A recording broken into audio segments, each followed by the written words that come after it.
A clever and determined teenager transforms her childcare venture into a specialized business catering to unhappy married men. In a cabin, Shirley Lyner, a clever and organized junior student, narrates having a babysitting service, an agency offering companionship for middle-aged married men. The teen describes that her purpose in building the business wasn't because she had parental issues, but because she wanted to earn money for college. A few months ago, at Alfred E. Groves High School, Shirley was in the classroom, taking notes as her teacher discussed the upcoming SATs. Meanwhile, her uninterested seatmate Melissa Rowan asked their friend Brenda Woodberg if her promiscuous stepsister Nadine had tried being intimate with her biological brother Scott. She pointed out that it wouldn't count as incestuous if they did. After class, a determined Shirley went home and searched her room for her calculus book to prepare for college admission exams. Unable to find it in her room, her mother, Tammy, suggested checking the basement, where Stan, the teen's lawyer father, was working. Shortly after, salesman Michael Beltran picked her up for a babysitting job. Strangely, when he greeted her, the shy student pulled her hair behind her ear, implying her interest in the married man. When they reached the Beltrans' home, Shirley met Gail, the wife, and their son Adam, whom she would babysit while the parents were gone for a meeting. Upstairs, the teen met Mikey, the older brother, who was upset because he wanted to be left alone with his younger sibling. However, the mother pointed out they needed a nanny to take care of them in case of an emergency. That night, Michael and Gail met at the restaurant with their businessman friend Jerry Tuckman and his wife Tina. The entrepreneur mentioned opening 2 more restaurants the next year and planned to make the salesman the vice president under him. Meanwhile, Shirley was studying for her college exams when Adam suddenly approached her because he got some dirt on his garment. After the team put the shirt in the washing machine in the basement, she walked and paused upon seeing a miniature city and noticed the single man figurine. On their way back to the car, Michael showed interest in Jerry's offer. However, Gail wanted her spouse to turn it down because she thought he was already doing great in his current job as a salesman. Before opening the car's front door, the man invited his wife to see the abandoned train nearby, but she refused, insisting to go home because the kids were waiting for them.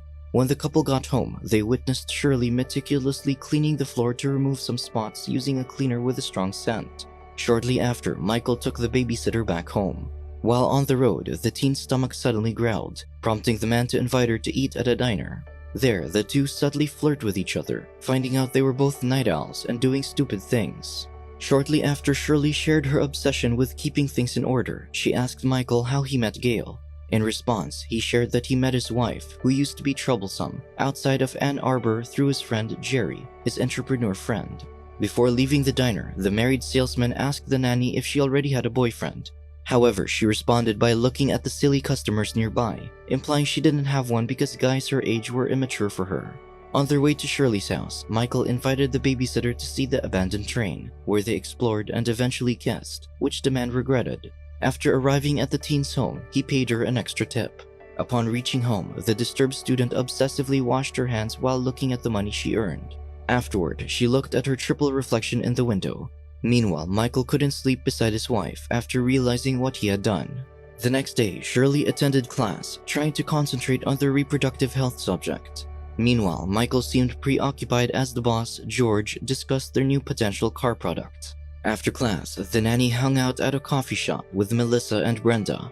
As her friends argued about girls asking guys out, the studious teen interrupted them, insisting they should make peace with each other. Shortly after, Michael, who was in the same place, smiled at the babysitter from the window. Suddenly, Gail approached her, asking her to care for her kids on the upcoming weekday night. However, after her babysitting job, the salesman and the nanny ended up being fully intimate with each other inside the car. Later, after driving her home, the man paid the teen a generous amount of money. After her session, Shirley retrieved her total earnings in her bedroom and wrote "trouble" on the top dollar bill before putting it back under her mattress. Meanwhile, Michael immediately washed his clothes upon returning home.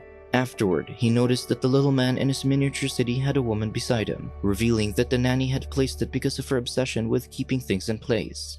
The next day in biology class, the brilliant student revealed to Melissa that she had been earning lots of cash from babysitting. Meanwhile, the salesman also shared his intimate encounters with Jerry, who immediately became interested in hiring a babysitter for him. When Michael called Shirley to ask for a nanny for his friend, she assigned Melissa to do the job. After the new nanny cared for the kids, the entrepreneur spent intimate time with her as he drove her to the coffee shop. Upon meeting her friend, the intelligent teenager requested 20% of her salary as she was the one who arranged the opportunity for her. After finalizing the deal, the friends attended a party where the shy Brenda asked Shirley to accompany her in approaching their classmate and his stepbrother's friend, Doug, whom she had a crush on. Later, the nanny received calls from 2 of Jerry's friends, who also requested babysitters, which concerned her because they might end up in prison. When Melissa heard about this, she convinced her worried classmate that they wouldn't go to jail. After taking her friend's advice, Shirley proceeded with the business and agreed to take one guy. Her friend then suggested recruiting Brenda for the other one. Before the studious teen left the party, a shy Scott approached and offered her his hoodie to keep her warm. Shortly after, he kissed his brilliant classmate, who didn't reciprocate the gesture. After the awkward encounter, he excused himself and returned to the party. When Shirley got home, Michael snuck into her bedroom through the window. As they kissed, Stan suddenly entered the bedroom to ask for some peroxide, prompting the married man to hide under the teen's bed. Shortly after, the nanny's father stayed beside her on the bed to ask if she was dating Scott, since her classmate had called for her the other day. The adolescent then reasoned that she was tired and wanted to sleep to make her dad leave. When Stan left the room, Michael emerged from under the bed, holding Shirley's money stash, which he found slipped on the mattress. Meanwhile, Jerry's friend Mark Wesler took Brenda to the woods after her babysitting job. However, when he attempted to kiss the teen, she pulled back, unaware of the information Shirley had shared with her client. Embarrassed, the man complimented the nanny's beauty, eventually leading to them being intimate in the grass. Concurrently, Michael called Shirley, whom she discovered was busy babysitting another client. After Mark dropped off Brenda at her house, Melissa and the studious teen approached the recruit, explaining that they had been doing business together since last month. The interested rookie then requested another client to babysit, indicating her wholehearted commitment to joining the team. Following this, Shirley began formalizing her business by organizing her babysitter's schedules and printing out calling cards. Meanwhile, Michael and Gail had dinner with the salesman's boss and wife. After eating, George confronted his subordinate about the declining quality of his work, asking if something was going on with him.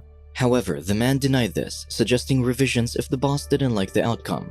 Seconds later, the salesman's wife entered the room with the boss's spouse, who revealed that they sometimes have Shirley or other girls as babysitters. This revelation silently shocked Michael, who realized the teen had run a nanny business when his superior showed him a calling card. Following this, Michael spent some intimate time with Shirley. After dropping the teen home, they argued about the booming illegal activity. Realizing the high risk to the business, the teen upped her price to $300, which the man eventually agreed to. The next day, Brenda approached Nadine and flexed her new jacket that she bought from her babysitting salary. When her stepsister showed interest in earning money, the teen asked her to be a substitute nanny for a client without informing Shirley first. When the businesswoman discovered this, she requested her 20% cut from the recruit and officially added her to the team. However, Nadine betrayed the business by starting one of her own and recruiting her friends, resulting in Shirley's loss of clients. Because of this, the studious teen confronted Brenda, confirming if her stepsister was doing business on the side. However, her friend chose not to reveal the truth. Upon sensing that they were being lied to, Shirley and Melissa went to school that night to go through their treacherous teammates' stuff while Michael stood guard for them. After Melissa found nothing in Nadine's locker, the trio smashed everything to conceal their true intention. When Michael went home that night, he lied to the worried Gail, informing her he was in a conference. Because of this, the concerned wife reminded her husband to always call her if he would be late. The next day, the students were taken aback by the state of their trashed school, leading the principal to invite everyone to the hall. Before heading to the assembly, Shirley and Melissa gathered Nadine, Brenda, Barbara Yates, and Allie Town in the music room. The leader then reminded them not to steal her clients, avoid showing off expensive items, and always give her the agreed 20% cut. After everyone left for the assembly, Melissa stayed with the intelligent businesswoman, informing her to take a working vacation at Jerry's cabin. She prepared fake permission slips so the girls could disguise their outing as a school trip, whereas the men would tell their families they were having a company retreat. On the day of the trip, the babysitters and their clients all attended to spend some time together.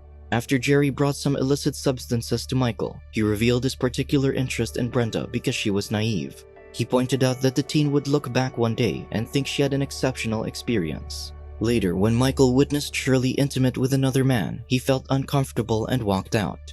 As the teen followed him, she ran into a dazed Brenda, who was going to the restroom. In the present time, the salesman offers the bright teen an illegal tablet after touching her inappropriately. Meanwhile, Jerry invades Brenda in the bathroom and attempts to exploit her. When the teen suddenly calls for her mom, the middle-aged man stops and then walks out, leaving her teen traumatized. The following day, Michael offers Shirley a ride home. Concurrently, during Brenda's babysitting duty, the troubled nanny suddenly calls Scott to pick her up so her client wouldn't have to send her home. Upon arriving at her house, the traumatized babysitter slams the door, evidently affected by her unfortunate experience at the vacation house. The following day, Brenda informs Shirley that she doesn't want to be in the business. She then agreed and promised to keep quiet about their illicit activity.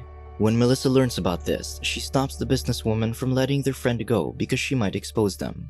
However, the bright teen only dismisses her friend and asks her to go home to prepare for tomorrow's test. That night, some middle-aged men in masks physically attack Scott, threatening him to keep her sister quiet. When the injured teen returns home, Brenda asks who did it to him. However, the adolescent insists that nothing happened. The following day, Shirley sees her bruised classmate at the school cafeteria. Shortly after, she confronts Melissa, who admits to being the mastermind behind the beating.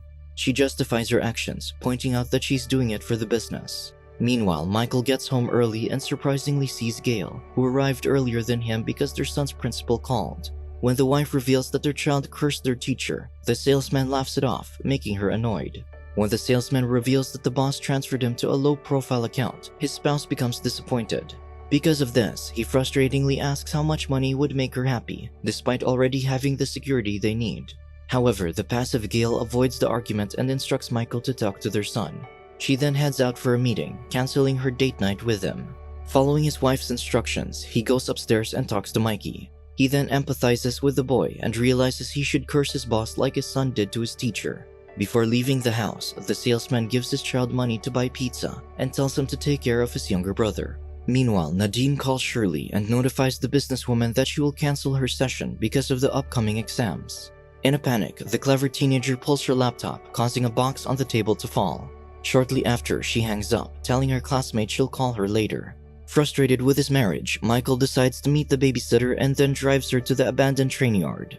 Inside the empty vehicle, the salesman apologizes for letting her take an illicit substance in the cabin.